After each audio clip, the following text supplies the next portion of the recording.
जय हनुमान ज्ञान गुण सागर, जय कपीस तिह लोक उजागर। राम दूत अतुलित बल धामा, अंजनी पुत्र पवन सुत नामा। महावीर विक्रम बजरंगी भगवान की जय। बोलो वीर बजरंगी भगवान की जय। सियावर रामचंद्र भगवान की जय। चलिए साहब, वीडियो आपकी शुरू करते हैं। जैसा आप बोर्ड पर देख पा रहे हैं, 7 दिसंबर 2024 से जो आपके मंगल है वक्री हो गए हैं और अभी आपके 24 फरवरी 2025 तक ये वक्री अवस्था में ही रहेंगे। ठीक है। और आज जो हम वीडियो बना रहे हैं आपकी धनु राशि की, जिसके जो स्वामी होते हैं गुरु बृहस्पति होते हैं। ठीक है। तो हमें समझना होगा कि जब भी आपने देखा होगा और हमने अपने थंबनेल में भी लिखा है कि डर के आगे जीत है, तो मेन चीज़ क्या है, हमारा जो समझाने का प्रयास है आपको सिर्फ ये है कि जब भी कोई ग्रह वक्री हो जाता है तो उससे घबराने की ज़रूरत नहीं है, ना डरने की ज़रूरत है। क्योंकि वक्री होने का मतलब या उसका अर्थ ये नहीं हो गया कि सब कुछ अनिष्ट ही होगा या गलती होगा, है ना। तो इस बात को हम समझाने की चेष्टा आपको कर रहे हैं। जब भी कोई ग्रह वक्री होता है तो बस क्या होता है, उसकी ढाल जो चाल होती है वो थोड़ा धीमे हो जाती है, जो उसके परिणाम है थोड़े से कम हो जाते हैं और एक घर वो पीछे भी अपना इम्पैक्ट देने लग जाता है, कहते हैं ना। ठीक है। जैसे अगर आप देखते हैं यहाँ पर अष्टम भाव में आपके विद्यमान है आपके मंगल, तो क्या होगा, उनका एक घर पीछे भी अपना उसका इस बात का इम्पैक्ट आएगा। ठीक है। चलिए, तो अब ये समझ लेते हैं कि क्या इससे मतलब निकलता है। हमेशा एक भी समझने की बहुत ज़रूरी चीज़ है, क्या जब भी हम किसी उसमें होते हैं, सपोज करो अब ये किस नंबर में बैठे हैं, ये बैठे हैं आपके 4 नंबर में, 4 नंबर यानी कर्क नंबर की राशि में बैठे हैं। तो ऐसे ही अगर अब ये यहाँ पर हो गए तो क्या हुआ, 3 नंबर हो गए। तो 3 नंबर से क्या हुआ, आपकी किसी आगे मिथुन राशि आ गई। मिथुन राशि के स्वामी कौन हुए, मिथुन राशि के स्वामी हो गए बुध। तो हमें ये देखना बहुत ज़रूरी है कि भाई ये इसके संबंध इसके स्वामी से कैसे हैं, ये शत्रु हैं या परस्पर मित्र हैं या आपस में हैं क्या। ठीक है। तो ये समझना बहुत ज़रूरी है, उसी चीज़ को हम समझाने की आपको कोशिश कर रहे हैं। ठीक है। चलिए, तो सबसे पहले समझ लेते हैं अष्टम भाव को समझ लेते हैं, जहाँ पर मंगल विद्यमान है इस समय। ठीक है। मंगल का यहाँ पर होना आपके लिए ये समझना बहुत ज़रूरी है कि मंगल यहाँ पर कैसे परिणाम देंगे। तो यहाँ पर जो मंगल के जो हमारे परिणाम हैं थोड़े से हमारा जो, क्योंकि अष्टम भाव जो हमारा होता है, अष्टम भाव थोड़ा सा हमारा दिक्कतों का भाव होता है, इसे समझना बहुत ज़रूरी है। क्योंकि हमारी आयु का होता है, हमारे बुढ़ापे का होता है, हमारी मृत्यु का भी होता है, हमारे तनाव का भी होता है, हमारे जितनी भी गुप्त विद्याएं हैं उनका भी होता है, गुप्त जितने भी हमारे रोग होते हैं उनका भी होता है, और आपका जो परिवर्तन होता है उसका भी होता है। ठीक है। तो यहाँ पर जो सबसे पहला जो मतलब थोड़ा सा हमें समझना पड़ेगा और थोड़ा सा हमें इस चीज़ पे थोड़ा सा जागरूक होकर चलना पड़ेगा। यहाँ पर क्या होता है, मंगल के जो रिजल्ट आते हैं यहाँ पर थोड़ा सा बीमारी के रूप में अगर हम देखते हैं तो यहाँ पर थोड़ा सा जो आपकी गुप्त रोग से संबंधित बीमारी हैं जैसे पाइल्स वगैरह हो गई, उससे थोड़ी सी सावधानी बरतनी पड़ेगी। तो इसलिए थोड़ा सा यहाँ पर अपने खान और अपने पान में थोड़ा सा आपको चेंज करके चलना पड़ेगा।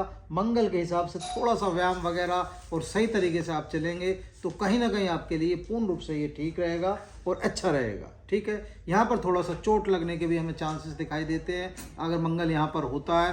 तो अगर गाड़ी वगैरह चलाते हैं तो थोड़ा सा धीमे चलाएं। ठीक है। थोड़ा सा ध्यान रखें। ठीक है। क्योंकि यहाँ पर राशि दूसरी अगर हम देखते हैं या चंद्रमा का भी रोल आता है, और चंद्रमा क्या होता है, चंद्रमा आपका मन होता है, मन को आप समझ सकते हैं। वैसे दोनों इसके मित्र हैं, चंद्रमा से इनके संबंध अच्छे हैं, लेकिन चंद्रमा भी यहाँ थोड़ा सा इस जगह अशांत कर देता है। तो यहाँ पर थोड़ी सी सावधानी बरत के चलेंगे तो आपके लिए सही रहेगा। खान पान का विशेष ध्यान रखें। ठीक है। पेट से संबंधित बीमारियों का थोड़ा सा ध्यान रखें। ठीक है। जो हम आपको समझाना चाह रहे हैं उसका थोड़ा सा ध्यान रखेंगे तो सही रहेंगे। थोड़ा सा व्यायाम वगैरह और थोड़ा सा अपने आचरण में और अपने जो भी आपकी दैनिक मतलब क्रियाएं हैं उनमें ध्यान रख के चलेंगे तो सही रहेगा। अब बात कर लेते हैं एक घर पीछे क्या इम्पैक्ट आएगा इनका।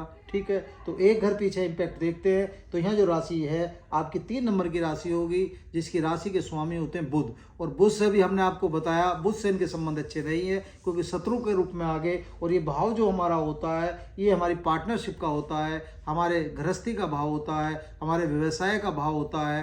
तो यहाँ पर थोड़ा सा क्या है, हमें किसी से अपना, क्योंकि बुध क्या है, बुध वाणी के कारक भी हैं। अपनी वाणी पर थोड़ा सा संयम रखें। क्यों रखें? पता चला आपने कुछ कहा और वहीं आपके बॉस से संबंध बिगड़ गए, या पत्नी से कुछ कहा उससे संबंध बिगड़ गए, काम धंधा कर रहे हैं उसमें दिक्कत होगी। तो क्या हुआ, थोड़ा सा यहाँ अगर सावधानी बरत के चलेंगे और सही तरीके से चलेंगे, बुध को भी अपने हिसाब से सही लेके चलेंगे, इन दोनों के उपाय हम आपको बता देंगे, तो क्या होगा, कहीं ना कहीं आप अपना जीवन बड़े आराम से काट लेंगे। क्योंकि अभी मंगल नीच के भी चल रहे हैं और नीच के साथ साथ 24 फरवरी तक अभी आपके वक्री भी रहेंगे। तो ये थोड़ा सा ध्यान रखेंगे तो सब चीज़ सही है, कोई दिक्कत की बात नहीं है। बात कर लेते हैं, मंगल को 3 दृष्टि दी हुई हैं। पहली दृष्टि को समझ लेते हैं। जो पहली चतुर्दृष्टि है वो कहाँ पर पड़ रही है, वो आपके एकादश भाव पर पड़ रही है। एकादश भाव हमारा क्या होता है, पहले उसे समझ लेते हैं। और यहाँ पर जो राशि आपकी है बैठेगी, यहाँ पर तुला राशि बैठेगी, जिसके स्वामी होते हैं शुक्र। तो क्या है, यहाँ आपको पूर्ण रूप से शुक्र का फायदा मिल जाएगा, क्योंकि शुक्र ना इनके मित्र है, ना दोस्त है, ना शत्रु है। आप ऐसे मान सकते हैं सम राशि के हिसाब से हो गए। तो क्या होगा, यहाँ जैसा आप है उस हिसाब से आपका परिणाम आ जाएंगे। लेकिन यहाँ शुक्र आपको बुरे परिणाम नहीं देंगे, यहाँ आपके पूर्ण रूप से परिणाम ठीक रहेंगे, क्योंकि ये आपके आय का भाव है। आप इसे ऐसे समझ सकते हैं आपके लाभ का भी भाव है। तो आय और लाभ कहीं ना कहीं आप पूर्ण रूप से प्राप्त कर लेंगे। और ये आपकी इच्छाओं का भी भाव होता है, ये आपकी लक्ष्मी का भी भाव होता है। तो कहीं ना कहीं पूर्ण रूप से आप इस भाव से अपना काम निकाल लेंगे और ठीक रहेगा, कोई दिक्कत नहीं है। अभी जैसे हमने आपको एक बात और बताई, हमने वीडियो किससे शुरुआत करी, हनुमान चालीसा से करी।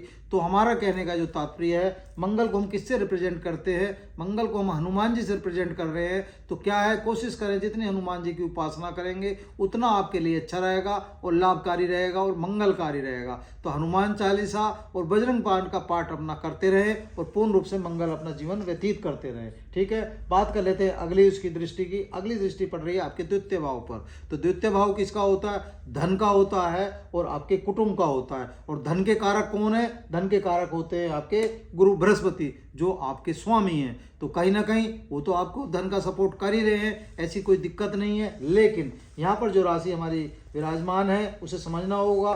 10 नंबर की राशि विराजमान है, जिसके स्वामी होते हैं, राशि होगी मकर और स्वामी होगी शनिदेव। और शनिदेव इस समय मार्गीय अवस्था में है और देने की अवस्था में भी है। वो चाह भी रहे कि आपको कुछ दे दें, आप उसे ऐसे भी समझ सकते हैं। तो क्या हुआ, कहीं ना कहीं शनि देंगे, लेकिन देंगे कब, जैसी आप मेहनत करोगे, क्योंकि न्याय और कर्म के वो न्यायाधीश हैं। आप उसे ऐसे समझ सकते हैं। तो जैसे आप काम करोगे वैसा काम होगा। ठीक है, तो यहाँ आपका धन जितना आप जोड़ना चाहोगे उतना जुड़ जाएगा। आप सोचो जितनी आप मेहनत करोगे उतना काम हो जाएगा।